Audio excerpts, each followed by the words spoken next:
대림절을 보내고 있습니다. 우리에게는 익숙한 말이기도 하지만 이 대림절이라는 이 말은 강림, 예수님께서 다시 우리 가운데 오셨습니다 하는 그러한 의미를 가지고 있어요. 대림절, 또 강림절이라고 말은 하지는 않지만 대강절 이렇게 말을 쓰기도 하죠. 그래서 우리 가운데 이미 한번 찾아오신 예수 그리스도 메시아께서 다시 우리에게 약속하신 주님의 약속대로 여러분을 찾아오실 것이고, 또 저에게도 찾아오실 것이고, 뿐만 아니라 온 인류에게 그 소망의 순간들을 주시기 위하여 또 오실 날을 예비하고 계신다라는 사실을 기억하시면서 이 대림절 두 번째 주일을 평화의 왕으로 오신 주님을 맞이하시고 여러분 마음속에 오시는 이 아침 되시기를 간절히 축원합니다. 시작을 어떻게 할까 고민을 많이 했는데요. 오늘은 그림 한 장을 보여드리겠습니다. 네. 여러분, 네덜란드의 작가 가운데 그 렘브란트라는 작가가 있어요. 하나만 띄워봐 주시겠어요? 그런데 이 렘브란트라는 이 사람이 여러분 예전에 우리가 글쎄 보았는지는 잘 모르겠습니다. 그런데 세상 가운데 많이 익숙하게 알려진 그림 가운데 그 탕자의 귀향이라는 그 유명한 그림이 있어요. 그 그림을 그린 분입니다. 그분이 저 그림은 시므온의 노래라는 1669년에 그린 그림인데, 저 그림이 그의 마지막 작품이었다라고 이야기를 해요. 1669년에 그가 죽게 되거든요, 렘브란트가. 그런데 저 렘브란트가 그린 그 그림 안에 당장에 우리는 저 사람이 누군가, 우리가 오늘 본문을 보지 않았다면은 저 사람이 누구지? 웬 노인 한 사람이 있을까? 그리고 안겨있는 아기는 누굴까? 이렇게 막연하게 한번 던져볼 수도 있을 것 같은데 이미 우리는 본문을 봤거든요. 근데 그 본문에 저 그림의 주인공이 등장한다는 것을 금방 아시겠죠? 저 사람 누굴까요? 네, 시므온이라는 사람입니다. 시므온이라는 사람이 한 아기를 저렇게 안고 있어요. 근데 저 아기는 누굴까요? 예수 그리스도, 그가 그렇게 기다렸던 메시아예요. 그 메시아를 시므온이라는 사람이 드디어 안게 된 거예요. 어떻게 저런 영광을 얻을 수 있었을까? 참 감격스럽지 않았을까라는 생각이 들어요. 야, 내 팔에, 내 품에 약속된 메시아를 내가 안을 수 있다니, 이거 어떻게 세상에 무슨 말로 다 말할 수 없었을 것 같다는 생각이 들지 않습니까? 어떻게 저 메시아를 내가 안을 수가 있겠어요? 그가 감격에 겨워서 그가 하는 노래가 있습니다. 여러분, 그 옆에 기록되어져 있는 거예요. 주님, 이제 주님께서는 주님의 말씀을 따라 이 종을 세상에서 평안히 떠나가게 해주십니다. 내 눈이 주님의 구원을 보았습니다. 주님께서 이것을 모든 백성 앞에 마련하셨으니 이는 이방 사람에게는 계시하는 빛이요 주님의 백성 이스라엘에게는 영광입니다. 그가 이렇게 감격에 겨워서 노래를 하고 있습니다. 여러분, 지금 이 자리에 시므온은 없지만 머지않은 시간에 시므온이라는 예수 그리스도를 기다리고 메시아를 기다렸던 이 믿음의 선배님을 우리 만나지 않겠습니까? 여러분, 제가 이 시간에 짧게 그의 노래를 몇 줄을 읽어드렸는데 그분의 목소리가 여러분 들리셨어요?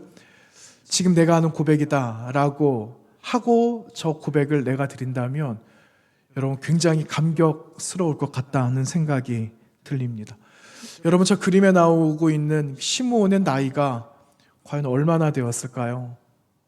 지금은 80이 되고 90이 되고 백수를 바라보는 어르신을 보아도 그림에 나오고 있는 시므온보다는 형색이 더 좋을 것 같다라는 생각을 한번 해봐요. 그런데 그의 나이는 정확하게 알 수는 없지만 여선지자 안나의 나이가 나오거든요. 안나가 84세였다라고 이야기를 해요. 그러면 대략 그도 그 정도 되지 않았을까라고 한번 유추는 해볼 수가 있겠죠. 여러분, 요한 웨슬리 목사님 아시잖아요. 그 요한 웨슬리 목사님이 저 그림에 나오고 있는 시므온의 머리카락, 백발이 된 한 노인의 백발을 보고 영광스러운 왕관이다 이렇게 말을 했다라고 합니다. 여러분, 우리는 자세하게 저 시므온의 눈빛을 볼 수는 없어요. 언제 기회가 되시면은 저 그림을 실제로 여러분 보시게 된다면 여러분 다양한 각도에서 저 그림을 한번 보셨으면 좋겠어요. 렘브란트라는 작가는 빛의 화가거든요. 그가 빛을 내가 지금 받고 있다, 투영하고 있다라는 그런 느낌을, 빛의 소재를 가지고 저렇게 그림, 화폭에다가 그림을 그렸던 유명한 화가예요. 그래서 그의 그림들을 보시면 저렇게 서포트 라이트, 이렇게 빛을 받고 있는 듯한 그러한 그림들을 자주 보게 되는데, 언제 여러분 한번 보시게 되면은 저 눈빛이 어디를 향하고 있을까? 그리고 저 눈빛이 서려져 있는 그런 메시지들은 무엇일까? 이런 것들을 언젠가 한번 발견해 보셨으면 좋겠습니다. 하나를 가지고 와서 여러분들과 나누었는데, 정확한 건 모르겠지만 그의 눈빛에는 저 메시아를 향한, 그리고 감격에 겨운, 세상에 그 어떤 말로 다 말할 수 없는 그런 수많은 감정들이 그의 눈빛에 있지 않았을까라는 생각을 한번 해봅니다. 바울 사도께서는 디도서 말씀에서 이렇게 말씀을 하고 있어요. 디도서 2장 말씀에서 구주 예수 그리스도의 영광이 나타나심을 기다리는 사람들, 이렇게 말을 하거든요. 예수 그리스도의 영광, 메시아의 영광을 기다리고 있는 그 사람들에게 은혜가 있을 거다, 이런 말씀을 하세요. 그런데 그 은혜는 어떤 은혜인가? 우리를 구원해 주시는 하나님의 유일하신 그 은총, 저와 여러분을 구원해 주시는 은혜의 은총의 선물이다 라고 말씀을 하고 계십니다. 여러분, 오늘 우리가 이 자리에 나온 것도 구주 예수 그리스도의 영광을 기다리는 그 마음이 우리 가운데도 있기에 이 자리에 나온 줄로 믿습니다. 여러분, 이 자리에서 예수 그리스도를 만나시기 바랍니다. 오늘 찾아오신 예수 그리스도를 만나고 맞이함으로 인해서 영광, 그리고 하늘의 큰 기쁨이 여러분의 마음 곳곳마다 채워지게 되는 이 대림절 아침이 되시기를 주님의 이름으로 축원합니다. 이제 그림 내려주셔도 될 것 같아요. 여러분, 오늘 본문에는요, 조금 전 나누었던 그림에 나온 이 사람에 대해서 소개를 하고 있어요. 오늘 말씀 25절 중반절 보시니까 이렇게 기록하고 있죠. 이 사람은, 시므온을 말을 해요, 의롭고 경건하여 이스라엘의 위로를 기다리는 사람이다 라고 27절 중반절에 기록하고 있습니다. 여러분, 이스라엘의 위로를 기다린다라는 말이 무슨 말일까요? 이스라엘의 위로, 무슨 사연이 있었던 것 같아요. 그런데 여러분, 이 위로라는 것은 이스라엘이 구원을 받아야 된다라는 거예요. 이스라엘이 지금 어떤 상황인지는 잘 모르겠어요. 잠시 후에 나눌 텐데, 여러분, 이스라엘의 구원을 얼마나 그가 기다렸는지, 메시아가 오셔야만 이 땅에 진정한 구원이 임하게 될 겁니다 하는 그러한 그의 간절한 바람이 있었다는 사실입니다. 그 바람이 있어서 약속을 받게 되었다라는 거예요. 어떤 약속인가? 성령은 그와 함께 하시고 성령께서 그와 약속을 하시는데, 너가 죽는 그날에 이르기까지 너는 메시아를 보게 될 거다라는 분명한 하늘의 약속을 받았다라는 사실이에요. 여러분이나 저는, 여러분 우리도 죽어서 하나님을 만나게 될런지, 죽지 않고 시므온과 같은 은혜를 얻어서 메시아 오심을 보게 될런지는 모르죠. 하지만 한 가지 우리에게 주신 약속이 있어요. 그 약속은 우리에게도 그 소망이 있다라는 사실입니다. 여러분, 그 소망을 여러분 마음에 간직하시기 바라고요. 그 소망으로 다시 오실 메시아 예수 그리스도를 기쁨으로 영접하시기를 축원합니다. 여러분, 오늘 말씀 27절 보시면은요, 성령의 감동으로 성전에 들어갔더니 부모가 율법의 관례대로 행하기 위하여 그 아기 예수 그리스도 메시아를 데리고 들어오는 것을 이 시므온이 보게 되었다라고 이야기를 하고 있어요. 여러분, 누가복음에만 나오는 이 말씀이에요. 여러분, 율법의 관례, 이 율법의 관례라는 것이 무슨 이야기일까요? 여러분, 율법의 관례라는 것은요, 첫 번째 아이를 낳게 되어요. 그러면은 첫 번째 그 아이를 하나님 앞에 드리는 겁니다. 헌아, 이렇게 말을 하죠. 그래서 첫 아이를 하나님 앞에 드리는 이 관례대로 마리아와 요셉은 아기 예수를 성전으로 데리고 안고 들어왔다라는 그 이야기를 하고 있는 거예요. 여러분, 예전에 아이를 낳지 못했던 한나라는 여인이 있었어요. 한나가 그렇게 아이를 낳고 싶어 했잖아요. 그런데 그가 아이를 낳았어요.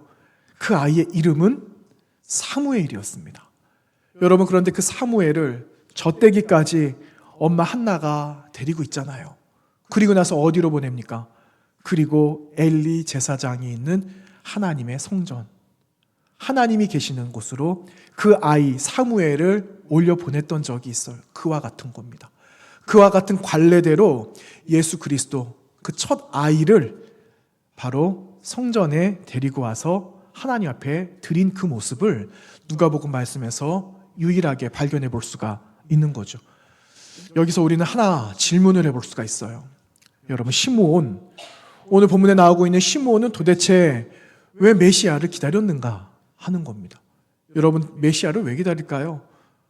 무슨 상황이 좋아서 기다리는 걸까? 아니면 상황이 여의치 않아서 기다리는 걸까? 여러분, 전자일까요? 후자일까요? 여러분, 이건 후자예요, 후자. 메시아가 반드시 오셔야만 해결할 수 있다라는 삶의 큰 문제가 시므온에게도 있었지만 민족에게도 있었고 주변의 수많은 나라들에게도, 온 열방에도 이 메시아가 필요했기 때문에 메시아를 기다렸다, 간절하게 기다렸다는 것을 볼 수가 있습니다. 여러분, 그때 당시에 여러분 이제는 다 아시는 내용이에요. 로마 제국이 그 당시를 평정하고 있었던 그 사회 아니었습니까? 강력한 국가를 형성하고 있었던 때였습니다. 그런데 정치적으로 굉장히 불안한 그런 시대를 살아가지 않았습니까? 수많은 충돌이 일어나요. 권력이 점점 더 세워지고 강력한 권력들은 작은 권력들을 잡아먹기도 하고, 이런 수많은 충돌 가운데 개인적인 윤리가 다 무너지게 되는 거죠. 도덕적인 가치, 사회적인 이 모든 기준들이 다 사라져버리고 파괴되어져 가는 이때에 종들과 여성들의 인권들은 그냥 다 인정되지 않는 그런 안타까운 현실 가운데 있었다는 겁니다. 이교도들이 얼마나 유입되어져 왔는지 우상 숭배자들은 날마다 더할 나위 없이 만연했죠. 경건하다라고 말하고 있는 유대인 지도자들, 여러분, 유대인 지도자들은 어느 편에 서야 될까요? 유대인 지도자들도 여러분, 그 어려운 이 땅에 있는 민초들, 그리고 학수고대하면 메시아를 기다렸던 사람들과 함께 마음을 같이 해야 될 그 유대인 지도자들마저도 어느 편에 섰느냐? 힘을 가진 로마 제국에 자신의 모든 것을 맡기고, 결국은 힘없는 이 유대인들은 로마의 압제, 그들의 탄압 가운데 살아갈 수밖에 없었다는 사실입니다. 여러분, 예수님께서 태어나실 당시를 보세요. 헤롯 대왕, 그 헤롯 왕가를 보아도 여러분, 그는 권력을 유지하기 위해서 어린아이들을 무참하게 살해했던 그러한 역사가 있었습니다. 이런 일들이 일반적이었다라는 거죠. 결국 삶의 문제를 해결하고 자신들과 그 나라를 구원해야 할 그 메시아를, 그 구세주가 너무너무 필요했기 때문에 이 시므온과 같은 사람들, 시므온을 비롯한 이 사람들은 메시아를 기다리고 또 기다렸다라는 사실입니다. 자, 여러분, 지금 살아가고 있는 이 시대는 어떻습니까? 여러분, 지금 살아가고 있는 2023년도 어떠세요? 여러분, 만족스러우세요? 여러분, 그렇지 않으시잖아요. 2000년 전에 예수님께서 태어나신 시대와 비교도 할 수 없는 새로운 시대를 우리는 살아가고 있는 것은 틀림이 없어요. 그런데 2000년 전, 훨씬 그 전보다 더 깜깜하고 더 암울한 그런 시대를 우리는 지금 살아가고 있습니다. 여러분, 사람들 그렇게 말을 하더라고요. 조금 더 내가 풍요로우면, 내가 좀 더 많이 벌면 내가 그때 내가 교회 나올게요. 이런 말들 얼마나 많이 하기도 했습니까? 그런데 여러분, 풍요로우면 삶이 나아진다라고 우리는 철석같이 믿었는데, 여러분, 오히려 그 풍요로움이 어떠한 결과를 낳게 되었습니까? 풍요로움이 있으니까 더 많은 풍요를 간구하고 있지 않아요? 탐욕이 더 많지 않습니까? 욕심과 탐심이 더 많이 있지 않아요? 그러니까 지구 반대편에는 여전히 지금도 총과 칼이, 폭탄이, 여전히 전쟁이 끊어지지 않고 있는 현실을 살아가고 있어요. 여러분, 새로운 과학들이 문명이 발달하고 있고, 새로운 신약들이 개발되고 있는데 하루아침에 우리가 감당할 수 없는 질병들 때문에 3년이 묶여져 있었던 온 세계에 멈춰져 있는 시간들을 우리는 다 가지고 있지 않았습니까? 이렇듯이 세상은 변하고 날로 더 편해지고 그리고 더 살기는 좋아지고 있는데 삶은 더 위축스러운 그러한 삶을 우리는 살아가고 있어요.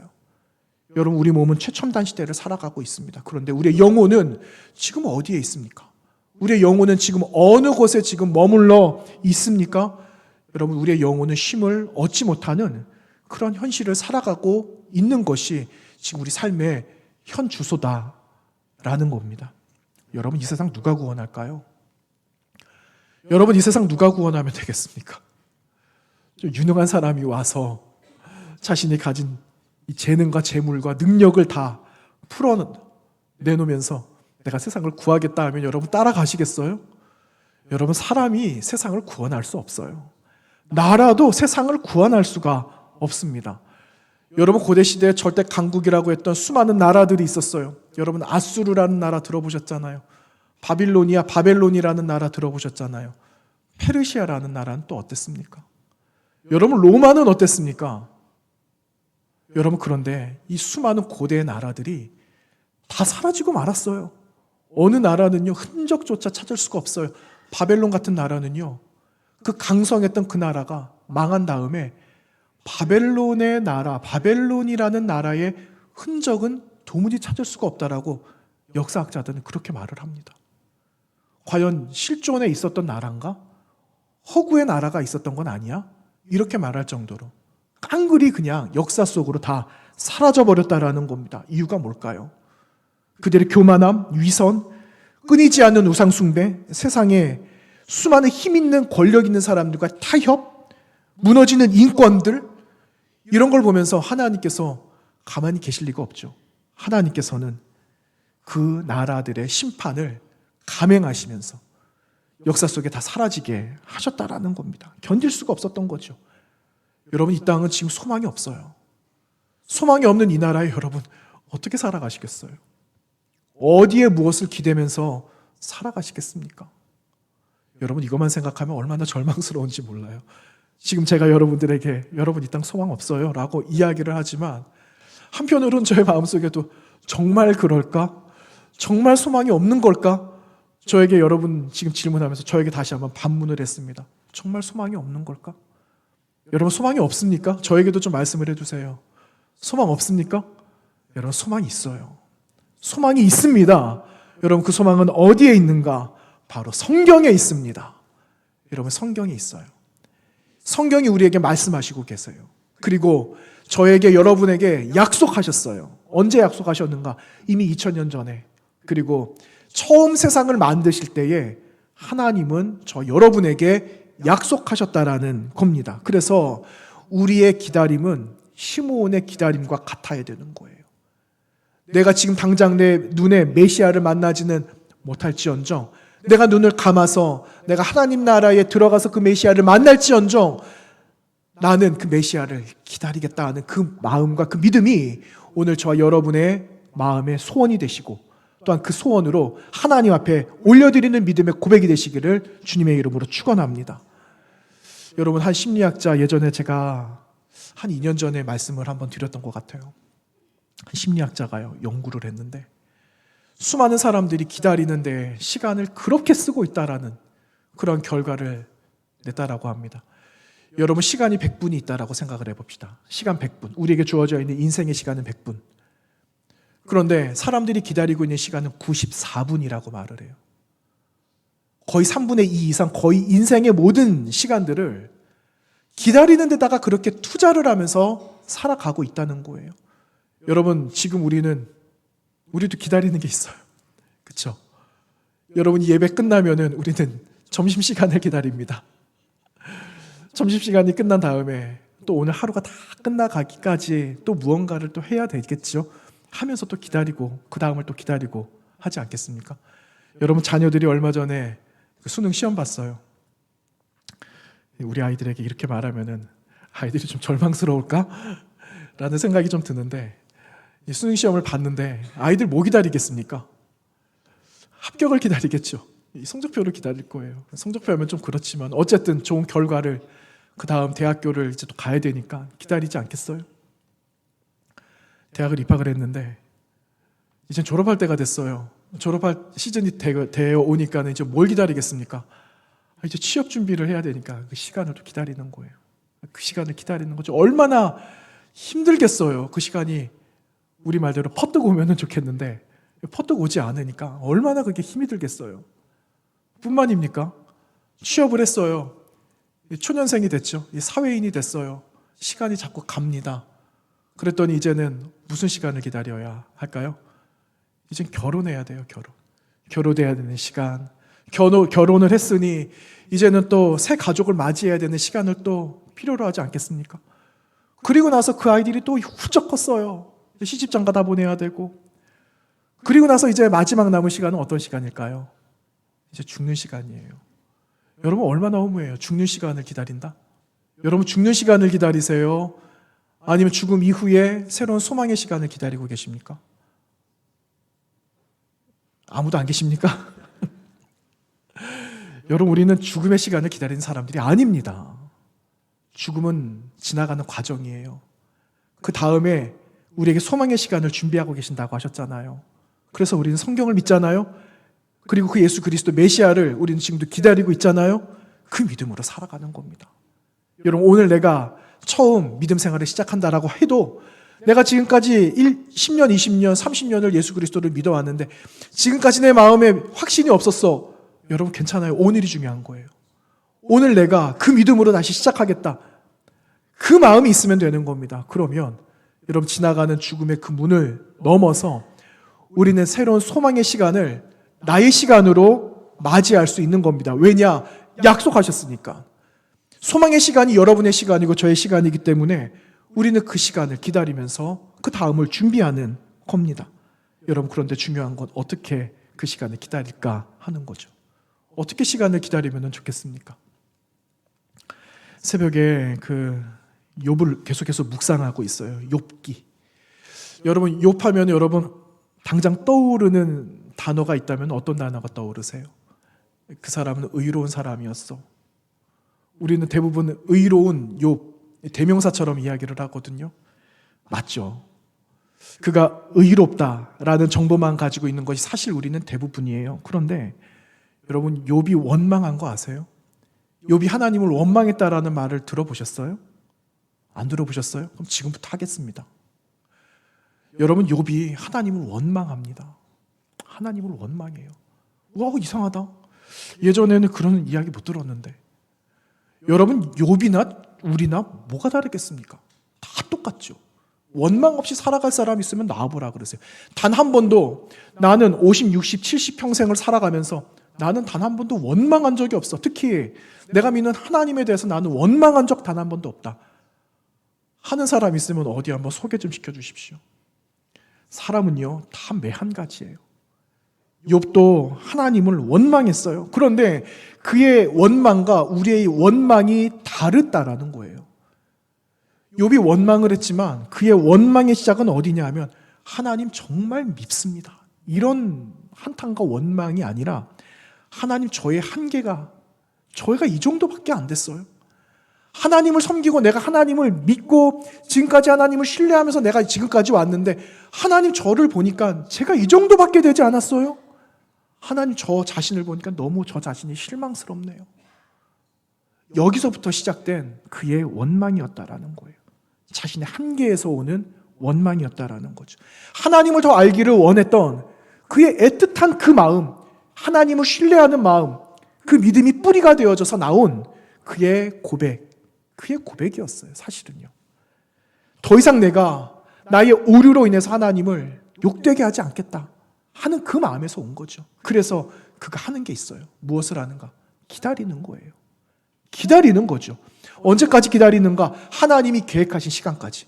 하나님이 계획하셔서 지금이 그때다라고 말씀하시는 그 시간까지 욥은 기다리는 거예요. 끝까지 기다리는 거예요. 그리고 나서 그가 하는 고백이 있어요. 귀로 들은 하나님, 내가 눈으로 봅니다. 그가 그렇게 말하잖아요. 그러면서 자기가 이제는 내가 순금같이 주님 앞에 나아갑니다. 그와 같은 고백을 욥이 하였다는 것을 우리는 알고 있어요. 여러분, 야고보 사도는요 이렇게 말을 해요. 욥에 관하여서 이렇게 말을 합니다. 주께서 자신을 시험하고 계심을 알았다. 욥은 알았어요. 하나님이 지금 나를 연단시키고 계신다 라는 그 사실을 욥이 알았다라고 야고보는 이야기하고 있어요. 여러분, 하나님의 시험이 과연 무엇일까요? 여러분, 세상의 시험은요 구덩이를 깊이, 더 깊이 팔 수 있는 만큼 파서 사람이 빠지고 박수치는 이런 시대를, 이런 사람들을 만나지 않아요? 그런데 우리 하나님의 시험은요 구덩이를 파서 내가 너를 빠뜨리겠다라는 시험이 아니라는 거예요. 하나님의 시험은 그 시험이 아니에요.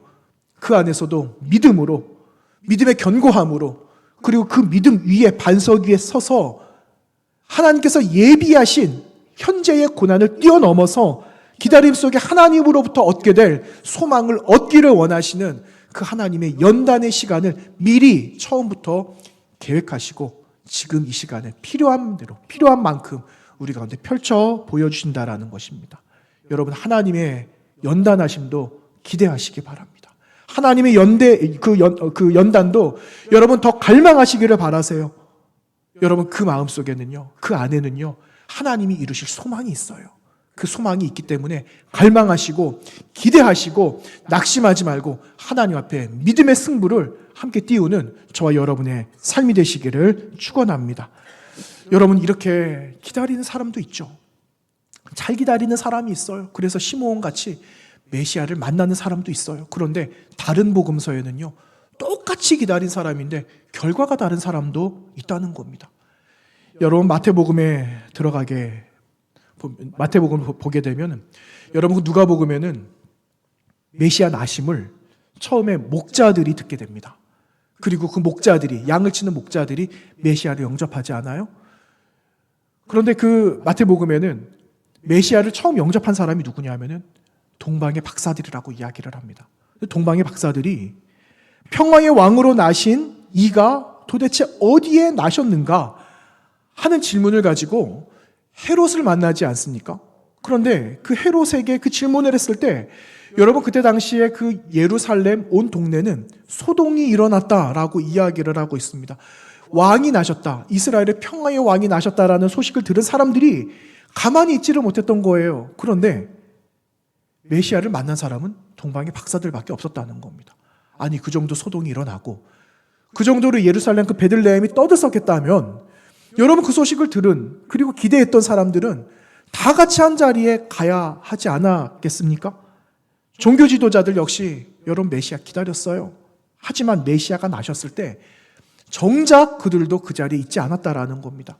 여러분, 헤롯 왕은요 새로운 왕 메시아가 나셨은 그 소식을 들은 다음에 아기들을 모조리 죽여라, 2살 밑에 있는 아이들을 모두 다 죽여라, 이렇게 이야기를 했습니다. 선포했죠.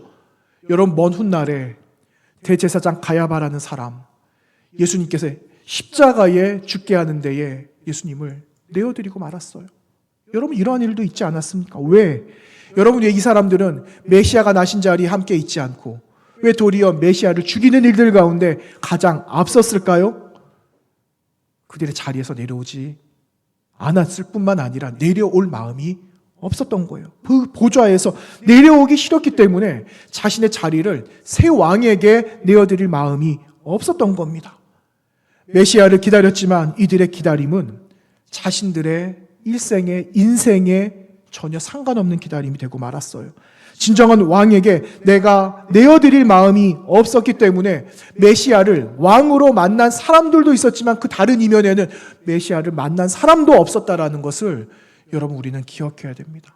여러분, 이 시간 여러분 메시아를 영접하시기를 바랍니다. 메시아를 맞이하시기를 바랍니다. 잘 준비하셔서 그분의 우리 가운데 찾아오실 때에 기쁨으로 그분을 맞이하는 거룩한 순간이 여러분의 순간이 되시기를 축원합니다. 여러분, 시므온을 다시 보세요. 오늘 본문에 기록되고 있는 시므온이라는 사람을 다시 보십시오. 예루살렘의 시므온은 의롭고 경건하여 이스라엘의 위로 진정한 하나님의 구원을 기다렸다라고 했을 때 그는 메시아 예수 그리스도를 만났다라는 사실입니다. 그리고 이어지는 그의 고백이 있습니다. 여러분, 오늘 우리가 나누었던 28절 이하 32절 말씀까지인데요. 여러분, 28절에서 32절까지 말씀 우리 다 같이 한번 읽어보도록 하겠습니다. 함께 보겠습니다. 시작. 시므온이 아기를 안고 하나님을 찬송하여 이르되, 주제여, 이제는 말씀하신 대로 종을 평안히 놓아주시는도다. 내 눈이 주의 구원을 보았사오니 이는 만민 앞에 예비하신 것이요 이방을 비추는 빛이요 주의 백성 이스라엘의 영광이니이다 하니. 아멘. 여러분, 시므온이 영광의 예수 그리스도 메시아를 만났습니다. 여러분, 이거면 다 된 것 아니겠습니까? 메시아를 만났어요. 메시아를 만나고 그 메시아를 내 품에 품었습니다. 여러분, 무엇을 더 바라겠습니까? 무엇을 더 원하겠어요? 이것만으로도 여러분 충분할 것 같아요. 여러분, 이 고백을 지금 시므온이 올려드리고 있는 겁니다. 여러분, 우리 역시 메시아를 영접한 그 구원의 은혜면 여러분 충분한 줄로 믿습니다. 여러분, 이 고백을 가지고 저도 여러분도 다시 대림절을 시작하며 대림절 다시 찾아오시는 그 예수 그리스도를 만나는 저와 여러분이 되시기를 간절히 원합니다. 이제 여러분 말씀을 줄이려고 합니다. 여러분, 대림절, 이 대림절이라는 이 말, 영어로는 어드벤트라는 말을 씁니다. 그런데 이 어드벤트라는 영어 단어가요, 라틴어 어드벤투스라는 그 단어에서 왔어요. 그런데 어드벤투스라는 이 말은요, 나에게 무엇이 가까이 온다라는 그런 의미래요. 나에게 다가오고 있다. 그러니까 예수 그리스도의 탄생을 기다리는 절기지만 이 절기를 통해서 무엇이 우리에게 다가오는가? 하나님의 나라가 우리 가운데 다가오고 있는 거예요. 이 절기가 대림절이라는 말이죠. 그런 의미에서 여러분, 우리는 하나님께서 정해놓으신 시간이 있어요. 인생의 시간이 있어요. 근데 우리는 영적으로 해석할 때 그 정해놓으신 시간을 향해서 우리는 갑니다라고 이야기를 하거든요.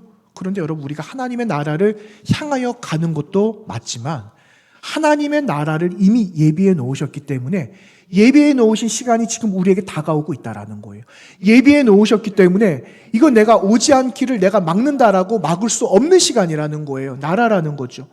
예비해 놓으셨기 때문에 어느 누구도 거부할 수 없는 시간이에요. 그런데 어떤 사람들에겐 거부하고 싶을 만큼 두려운 사람들도 있을 거예요. 그런데 어떤 사람들에게는 시므온 같은 그런 믿음을 가진 사람들은 그날이 나에게 속히 오기만을 기다리는 사람들도 있다라는 거예요. 여러분, 오늘 우리가 이 시간 결단하기를 원하는 것은 지금 나에게 다가오고 있는 그 시간을, 그 하나님의 나라를 기쁨으로 영접하고 맞이하는 저 여러분이 되시기를 간절히 원합니다. 그러기 위해서 여러분 한 가지만 결단할까요? 여러분, 지금 나의 삶에 있는 삶의 소유들이 있어요. 내 삶의 지경과 터전들이 있죠. 내가 누리고 있는 것들. 그리고 나를 향해서 사람들이 박수를 쳐주는 거 있어요. 나를 향해 아끼지 않는 찬사들도 있어요. 그런데 여러분, 여기에 매이면 우리는 예수 그리스도, 그 메시아를, 영광의 그 자리를 영접할 수가 없어요.